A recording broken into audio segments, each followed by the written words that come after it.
Lahat po tayo ay may takot. Kahit na sinong tao, nakararanas ng takot in one way or the other. At yung takot na yan, ano man po ang dahilan, madalas pinababagal yung pag-usad ng ating buhay. Ang pag-usapan natin ngayong oras ito ay paano labanan yung takot. Alamin din po natin kung ano yung tamang takot at ano po yung mga takot na dapat natin labanan. Takot na dapat nating panatilihin. Of course, una sa lahat, manatili po tayong may takot sa Diyos.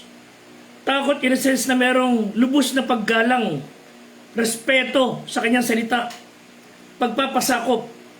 Takot na ipinakikita sa mamagitan ng sakop na ating sarili sa kalooban ng Diyos. Ngunit yung takot na pag-uusapan natin na dapat nating labanan, yung mga bagay na dulot ng dyablo, dulot ng ating mga emosyon na pinababagal ang ating buhay. Ito po yung lingkod, Freddy Guzman, ang life coach ng Squad 240 ng Santa Maria Philippine National Police. Salamat po sa inyo, nakapiling namin na patuloy na sumasama sa pag-aaral ng salita ng Diyos. Patuloy niyo pa ipag-pray ang ating Squad 240. Kailangan po talaga nila ng gabay. Kami rin ng mga ministro. First, kayo rin mga kapatid natin.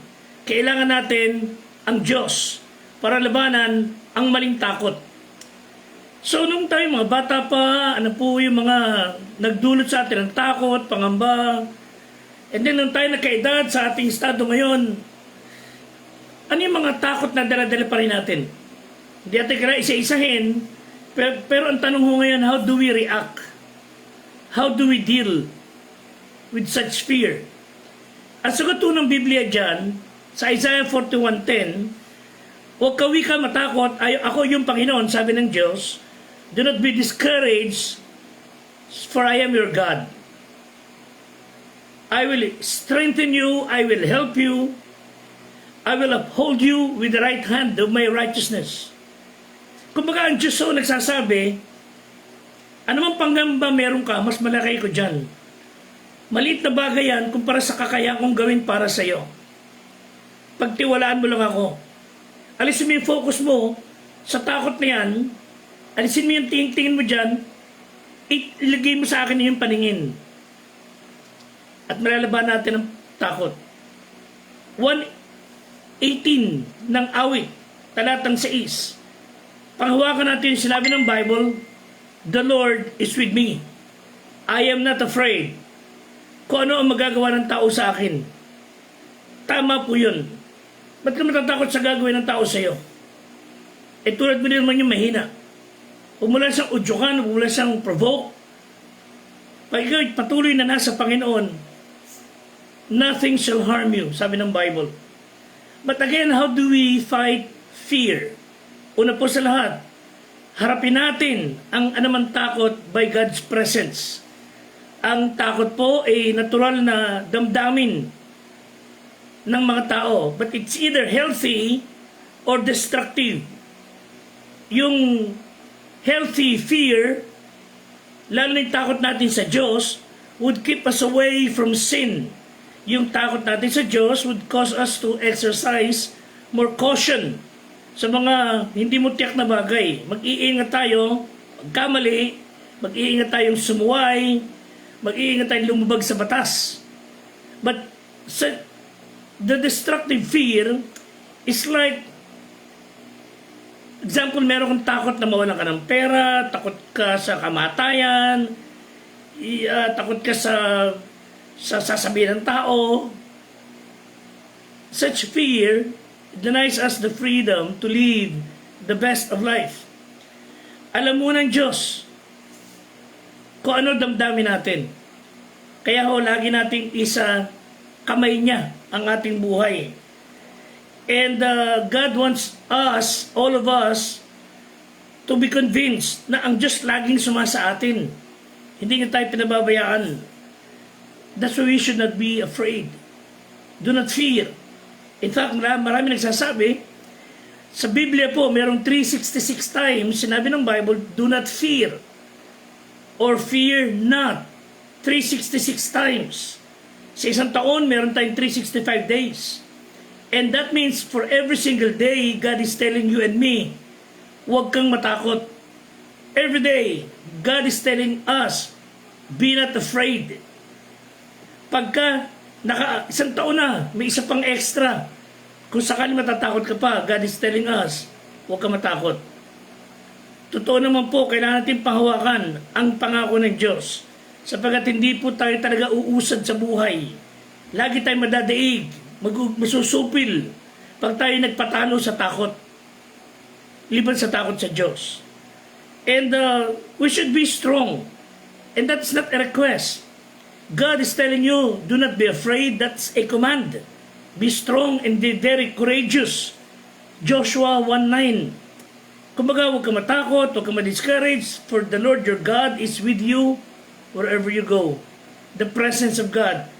When you are in fear, alalahanin mo, kasama mo Diyos.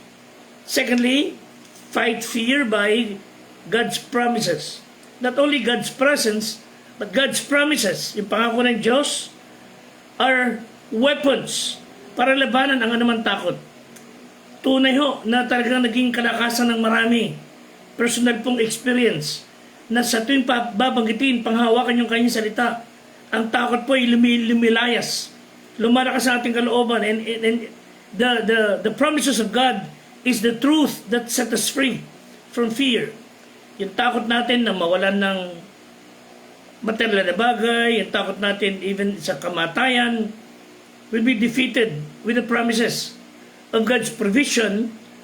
At yung takot sa kamatayan will be defeated because one day, yung paglisan mo sa lupa, saglit lang, nasa langit ka na kaagad. John 8:31 hanggang 32, sinabi ng Panginoon sa kanyang mga alagad, "You are my disciples if you remain faithful sa aking mga turo, and you will know the truth, and the truth shall set you free." When we apply the teachings, yung promises ng Diyos sa Bible, mawawala po ating takot.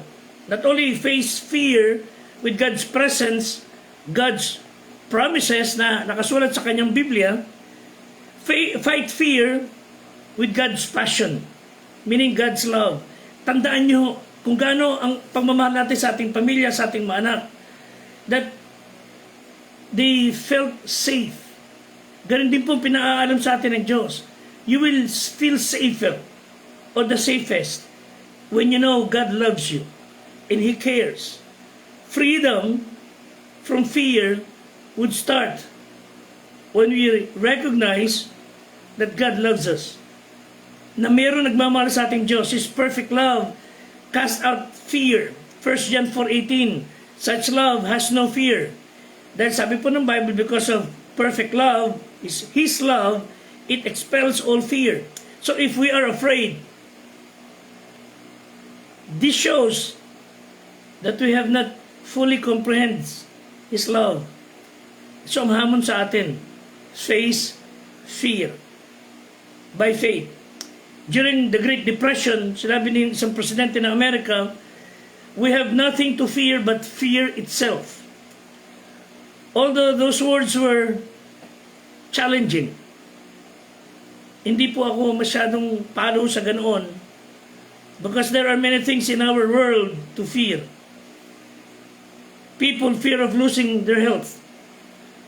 People are afraid of losing their wealth, savings, job, career, kabuhayan. Even they are fear of losing their friends and family. Yun ang pinakamabigat. Mawalan ka ng mahal sa buhay. Na sa iyong mismong paningin, pumanaw yung mga anak o yung mahal sa buhay. Napakasakit. Yung ganun takot. Babalutin tayo ng lahat ng balisa, babagal ng buhay natin. Ang salita po ng Diyos ay napakaraming pangako para labanan ang takot. So instead of running away from fear, let's face fear with faith. Tiwala sa kanya salita. So that we might be loosened from the bondage of fear. And again, hindi naman po lahat ng takot ay masama. Literally, ang Panginoon nagsabi sa atin fear Him, fear God, and keep His commandments. Ang katakutan wika natin, ang Diyos, na may kakayahang pumuksa ng buhay, katawan, at kaluluwa sa impyerno. Matthew 10:28. Meaning, huwag kalimutan ng tao ang Diyos na siyang may likha sa atin, na siya rin may kakayahang magwasak nito dahil tinanggihan nila ang pag-ibig ng Diyos. Lumayo silang pilit. Nagrebelde silang pilit. That's why God, the Almighty, has all the right to destroy those who rejected Him. Again, mga kapatid, ang impyerno po ay hindi lugar ng mga kinalimutan ng Diyos. Ang impyerno po ay lugar ng mga tao, kaluluwa, na kinalimutan ang Diyos. They rejected Him. That's why God brought them to hell. Psalm 9:17. God will bring souls to hell and all the people that forget God, all the nations that forget God. So the fear of the Lord, yung tamang takot, is the beginning of wisdom. At yung takot na yan would save us from having senseless life. Pagka tayo po may takot sa Diyos, God will give us wisdom, and that would give us a good sense ng pagkatao. And that doesn't mean na yung tayo may takot sa Diyos na nanginginig ka sa tuwing haharap sa Kanya, na parang takot na daga sa pusa, hindi ho. Kundi yung buong respeto, buong pagpapakumbaba, buong paggalang, and confident ka na hindi Kanya pababayaan. So, una, the spirit of fear. If you suspect that we are in bondage sa takot, you do not have to stay there. Si Timothy, nung si bata pa, siya po ay ginamit na ng Diyos. He was equipped and anointed para gawin ang kalooban ng Diyos, ang gawain. And si Paul ay nagsabi sa kanya sa 2 Timothy 1:7, "For God hath not given us a spirit of fear, but of power and of love and of a sound mind." Sinasabi ni Paul, pagka kayo at ako ay may takot na umiiral, na pananatili natin yung takot, and you kept on staying there on fear, you have forgotten who you are. You have forgotten what God hath done sa iyong buhay. If you are always in fear, you have forgotten what God can do and have done. So, fear caused us, like Timothy, to forget. So, huwag tayong matakot. Huwag tayong balutin ng takot. Huwag tayong magpatalo sa takot. Sa Diyos tayo matakot. When we focuses on those whom we are afraid of, we are taking our eyes off God, at yung ating paningin itinututok natin sa takot. Whereas kung tayo po ay may lubos na tiwala sa Diyos, yung mata mo sa takot, tinititig mo sa Diyos. Subukan po natin. And perhaps Timothy was afraid of what might happen to him sa ministry na kanyang sinimulan. And when we listen sa minister of fear, si Satan, instead of listening to God, we will fail. Sa ating buhay, may mga kakayahan tayong gawin, but dahil sa takot na kung ano sasabihin ng tao, may kakayahan tayong maglingkod sa Diyos, may kakayahan tayong gawin niya sa bagay to help people's life gets better. Pero hindi natin ipinagkaloob ang kakayahang iyon dahil sa takot. That talent, that ability would remain buried. Yaman na dapat sa napakinabangan. The treasure will be useless. At kukunin ng Diyos iyan. In addition, sabi ng isang doktor, 90% of chronic patient, the trouble, hindi talaga nagsimula sa chest pain or cough. The first symptom of anumang sickness daw ay takot. So fear sa ating buhay is like a sand sa machinery, na it would create friction. But by faith, sa Panginoon, malalaban natin ang namang bagay. Faith is like the oil that lubricates life. So, the spirit of fear, do not stay there. The spirit of faith, yun ang panatilihan natin. Salamat sa Panginoon at si Apostle Paul, ay nagsasabi sa atin, hindi lang yung suliraning meron tayo. Apostle Paul gives us the answer to fight fear by faith. So we could face fear and overcome fear by faith. Sana maunawa natin mga kapatid. 1 John 4:4, greater is He that is in us than he that is in the world. Mas dakila ang Diyos na nasa sa atin. So there's no need to be afraid. Tell that to your friends, tell that to your family, tell that to yourself. You don't need to be afraid. Meron tayong Diyos. Sabi ng Bible, Psalm 27:1, the Lord is my light and my salvation. Whom shall I fear? The Lord is the strength of my life. Of whom shall I be afraid? So focus on the Lord. Tiwala tayo sa Diyos. And the gift of God na nasa sa atin, yung Espiritu niya, yung kaligtasan meron tayo, is the power that can transform a life of fearfulness to a life of faithfulness. Always remember that God loves us. God loves you. 1 John 4:18, yung perfect love ng Panginoon casted out fear. And it does not mean na if I can love God perfectly, which I cannot, fear mawawala. We cannot love God perfectly. But ang ibig sabihin nito, let us see God's mighty power and God's perfect love that would cast out fear. So yung kapangyarihan ng Diyos, kanyang pagmamahal, so His mighty power on the other hand, and His mighty love on the other, fear melts away. So manatili tayo sa pag-ibig ng Diyos. Tiwalaan natin siya. Sabi ng Romans 8:28, ano man mangyari sa naglamamahal sa Diyos, all things work together. Ang diablo ang naghahangad na tayo ay manatili sa takot. Huwag ho tayong makinig.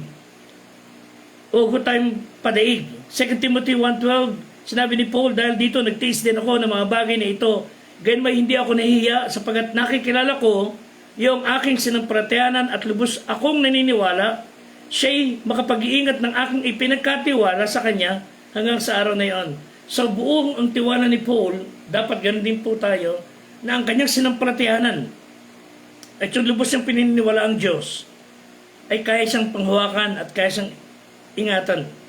So, try to commit everything sa Panginoong Jesus.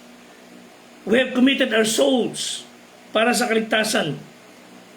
Bakit ba naman yung ating buhay ngayon na pansamantala lang ay hindi natin maipagkatiwala? Tulungan tayo ng Panginoong Diyos na magkaroon lagi ng kapayapaan. When there is hatred, let us try to sow love. Where there is injury, let us seek healing and pardon. Where there is doubt, let us show faith. Where there is despair, let us spread hope. Where there is darkness, let us shine light.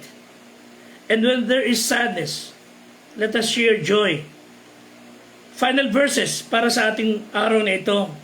Psalm 56 verse 3. What time I am afraid, I will trust in thee. Isaiah 41:13, for I, the Lord thy God, will hold thy right hand, saying unto thee, fear not, I will help thee. Joshua 10:25, and Joshua said unto them, fear not, nor be dismayed.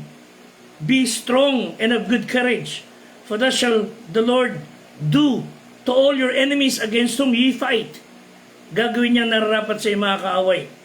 Isaiah 26 verse 3, thou wilt keep him in perfect peace, whose mind is stayed on thee, because he trusteth in thee. So tayo mga Kristiyano, tayo mga anak ng Diyos, we have all the resources and the power to stay away from fear. F-E-A-R. It is false expectations appearing real. At ano po gagawin natin sa fear? You either forget everything and run, or face everything and rise. God loves you. And He is assuring us that He will never leave you nor forsake you. Just trust Him. Maraming salamat po. Pagpalain kayo ng Panginoong Diyos and always stay safe. Please, pray for Squad 240 sa pangunguna ni Patrolman Tyrone Espinosa, Patrolman Reginald de la Cruz, Patrolman Francis Lloyd Legardo, Police Corporal Joderick Benedictus, Police Staff Sergeant Adio Burgess, Police Master Sergeant Fernando Dati, Police Master Sergeant Rudolph Cesar Ramos, Police Master Sergeant Ryan Garcia, Police Senior Master Sergeant Wilray Guillermo, at ang aming squad leader na si Police Executive Master Sergeant Sir Joseph Aquino. Salamat po sa Panginoon sa pagtulong sa atin ng Diyos araw-araw. Gabayan kayo ng Diyos and stay safe. God bless us all. Until next time.